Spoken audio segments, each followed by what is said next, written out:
नमस्कार साथियों। आज की वीडियो में मैं आप सभी बीएलओ साथियों को जेंडर रेशियो व इपिक रेशियो व सभी फार्मों के प्रकार के बारे में पूरी जानकारी देंगे।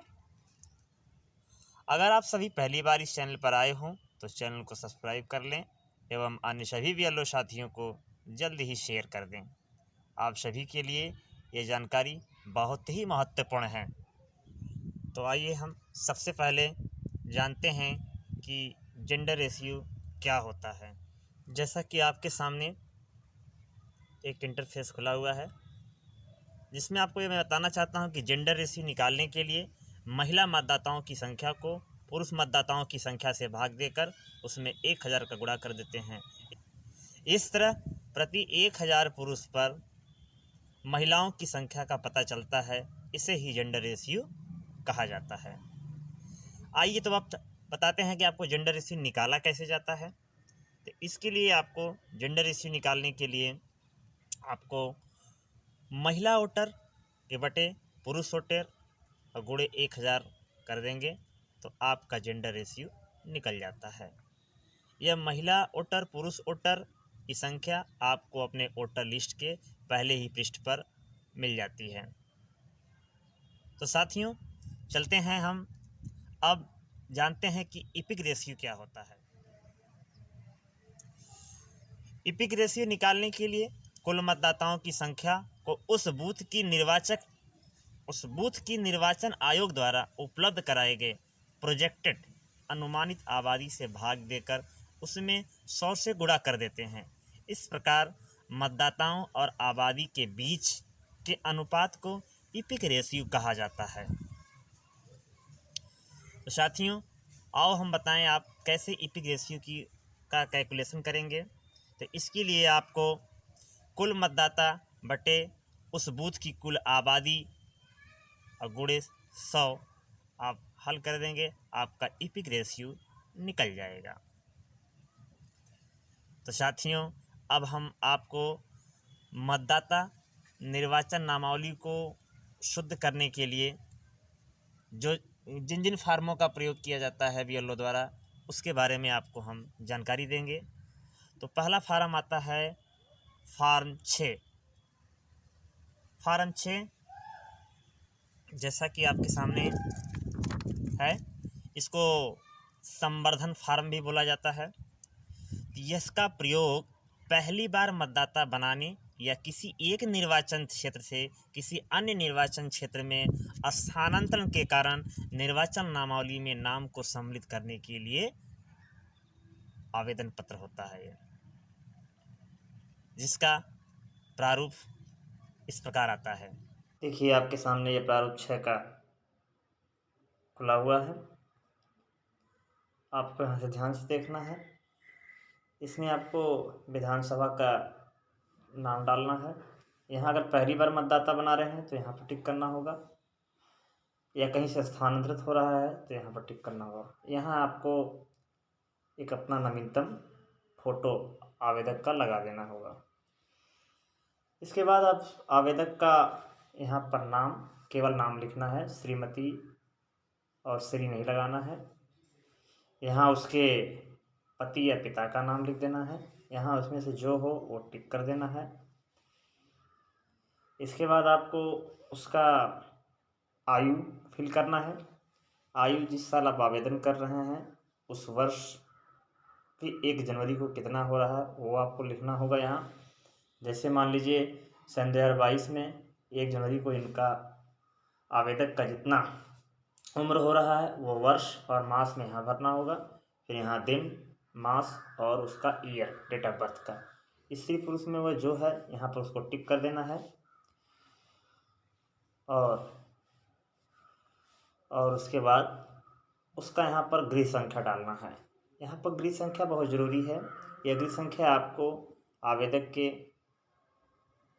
वोटर लिस्ट में आवेदक के परिवार के माता पिता आदि के वोटर लिस्टों से देख के आप यहाँ पर डाल सकते हैं, या तो किसी पुराने इपिक आईडी से भी आप देख सकते हैं कि उस परिवार का मकान संख्या क्या है।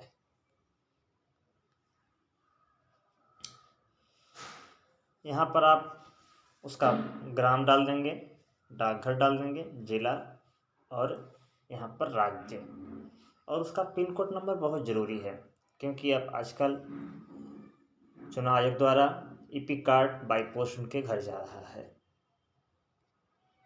अब उसके बाद आप आते हैं आवेदक का स्थायी पता। स्थायी पता के लिए आप यहाँ पर अगर स्थायी पता सेम है तो यहाँ पर आप उपरोक्त भी लिख सकते हैं यहाँ पर। उसके बाद आपको बीच में ईमेल आईडी, मोबाइल नंबर वैकल्पिक है, उसे आप छोड़ सकते हैं। तो साथियों, आपको घोषणा पत्र भरना बहुत ज़रूरी है। यहाँ पर गांव का नाम, यहाँ जिला, यहाँ राज्य, यहाँ पर आवेदक की जन्मतिथि, बालक बालिका हो तो उसकी जन्मतिथि, या कोई बहू हो तो वो कितने साल से इस गांव में रह रही हैं शादी होने के बाद, वहाँ उनका वर्ष डाल देना है। यहाँ दिए गए पते वाले स्थान में स्थायी रूप से आप डाल सकते हैं। और इसके बाद या वाला कॉलम आपको छोड़ देना है। या वाला कॉलम उस स्थान में होगा, उस कंडीशन में भरा जाएगा या किसी निर्वाचन क्षेत्र से आप स्थानांतरित होकर आवेदन कर रहे हैं। फिर आपको बहुत इम्पॉर्टेंट है यहाँ पर आवेदक का हस्ताक्षर लेना। हस्ताक्षर अगर छोड़ देंगे तो फार्म रिजेक्ट हो जाता है, इसलिए आपको हस्ताक्षर लेना बहुत ज़रूरी है। उसके नीचे फिर आता है बीएलओ की रिपोर्ट। तो यहाँ पर आप बीएलओ का पूरा रिपोर्ट आप लिख देंगे। रिपोर्ट में मुख्यतः यही लिखा जाता है, आवेदनकर्ता का दावा सत्य है, नाम जोड़ने की संस्तुति की जाती है, नीचे बीएलओ का साइन सिग्नेचर। देखिए अगला फार्म है 6A। इसको हिंदी में प्रारूप 6 का भी कहते हैं। इसका उपयोग किसी प्रवासी निर्वाचक द्वारा निर्वाचन नामावली में नाम सम्मिलित करने के लिए किया जाता है। आमतौर पर सभी बूथों पर इसका प्रयोग बहुत कम होता है, जहां कहीं कहीं प्रवासी होते हैं वहीं इसका प्रयोग किया जाता है। इस फार्म का प्रारूप इस प्रकार है। साथियों, प्रारूप 6 का फार्म खुल चुका है। इसमें प्रारूप 6 के तरह ही मैक्सिमम चीज़ें भरना है, विधानसभा फोटो, नाम वगैरह आदि। फिर अपना जन्म तिथि, जहाँ आपका जन्म हुआ है वो यहाँ पर डालना है। उसके बाद आप अपना मूल पासपोर्ट में यथावत वर्णित भारत में जो आपका पता है वो आपको यहाँ पर पूरा डालना है। उसके बाद आप वर्तमान पासपोर्ट के ब्यौरे डालेंगे। जो आपका पासपोर्ट का पूरा ब्यौरा है वो आपको यहाँ पर डालना है, जारी करने की तिथि वगैरह पूरा करके, नंबर वगैरह सब कुछ है। इसके बाद आपको आप किस देश में वर्तमान समय में निवास कर रहे हैं, उसका वीज़ा नंबर, उसका तारीख, जारी करने वाला, ये सब पूरा चीज़ यहाँ पर आपको डालना होगा। इसके बाद आपको बाहर रहने का आपका उद्देश्य क्या है, आप नियोजन के लिए गए हैं, शिक्षा के लिए गए हैं, या कोई अन्य विवरण यहाँ पर डाल देना होगा। इसके बाद आप वह तारीख जिस दिन से आप भारत से बाहर रह रहे हैं वो आपको यहाँ पर डालना होगा। ठीक। और फिर यहाँ पर आपको डालना होगा कि जिस देश में आप रह रहे हैं वहाँ का पूरा पता क्या है। ठीक, यहाँ पर पूरा आपको पता डाल देना है। इसके बाद आपको ये घोषणा पत्र भर देना है और यहाँ पर आवेदक का साइन हो जाएगा। इस प्रकार ये फार्म 6 आपका कंप्लीट हो जाएगा। तो साथी, अगले प्रकार का फार्म 7 होता है। इसको प्रारूप 7 भी बोलते हैं या विलोपन फार्म भी बोलते हैं। इसका उपयोग बीएलओ द्वारा मृत्यु या स्थान परिवर्तन के कारण निर्वाचक नामावली में अन्य व्यक्तियों का नाम सम्मिलित करने का अपेक्ष या अपना नाम हटाने या किसी अन्य व्यक्ति का नाम हटाने के लिए आवेदन किया जाता है। इस विलोपन फार्म यानी प्रारूप 7 का प्रारूप इस प्रकार आता है। साथियों, यह फार्म 7 है यानी प्रारूप 7। इसमें भी आपको उसी प्रकार विधानसभा क्षेत्र का नाम लिखना होगा। यहाँ पर अगर स्वयं के लिए अप्लाई कर रहे हैं, जैसे आपका नाम डबल हो तो यहाँ टिक कर देंगे, या किसी अन्य के लिए यहाँ करना है। उसके बाद यहाँ पर आवेदक की प्रविष्टियाँ, इसमें उस व्यक्ति का विवरण भरा जाएगा जो किसी का नाम कटवाने के लिए आवेदन कर रहा है। यहाँ पर उसके द्वारा अपना नाम भरा जाएगा और वह किस भाग संख्या से है वो भी यहाँ पर डाला जाएगा और उसका क्रम संख्या क्या है, ठीक, ये उसमें भरा जाएगा। एपिक नंबर भी नीचे आप भर सकते हैं। इसके बाद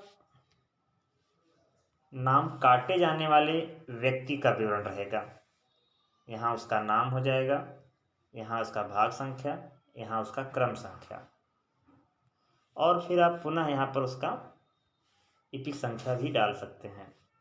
और सबसे महत्वपूर्ण कारण है कि नाम काटने का क्या रीजन है, ये आपको यहाँ पर दर्शाना होगा। इसके 3 ही रीजन होते हैं, डबल हो, शिफ्टेड हो या मृतक हो।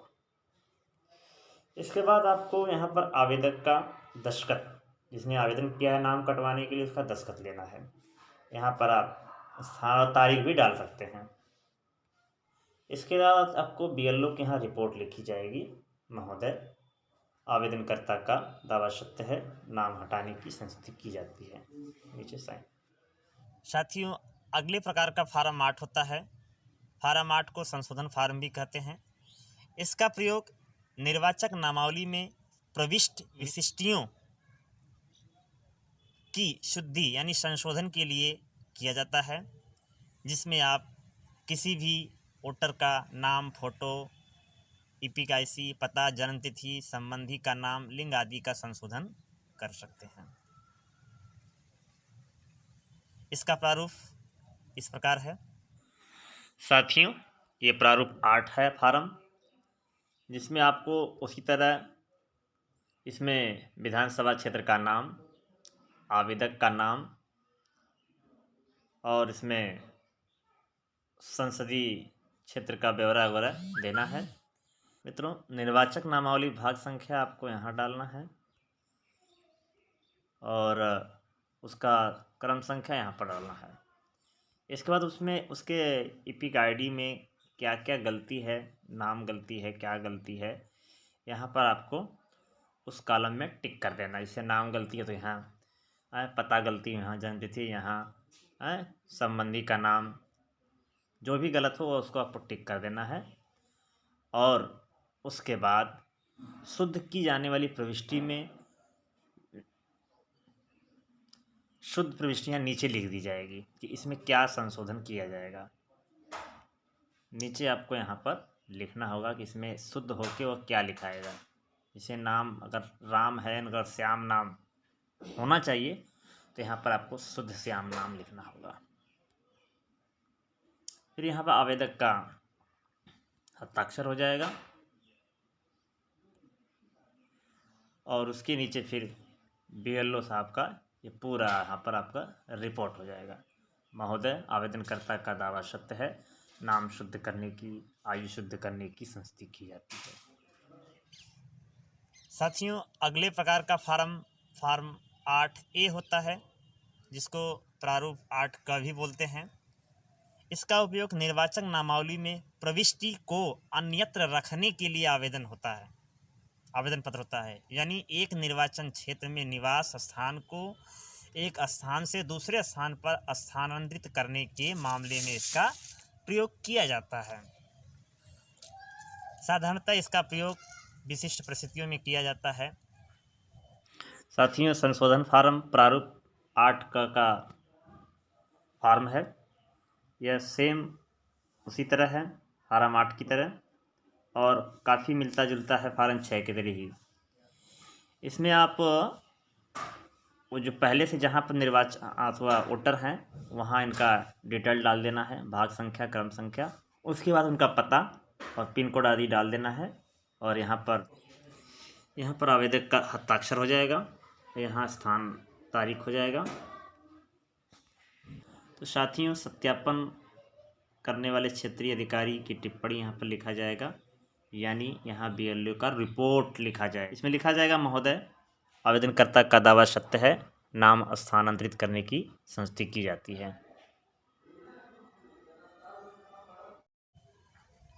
तो साथियों, आशा करता हूँ कि आपको यह जानकारी काफ़ी पसंद आई होगी। तो वीडियो को लाइक व शेयर करें, चैनल को सब्सक्राइब करें। तो फिर मिलते हैं किसी दूसरे वीडियो में। तब तक के लिए जय हिंद, जय भारत।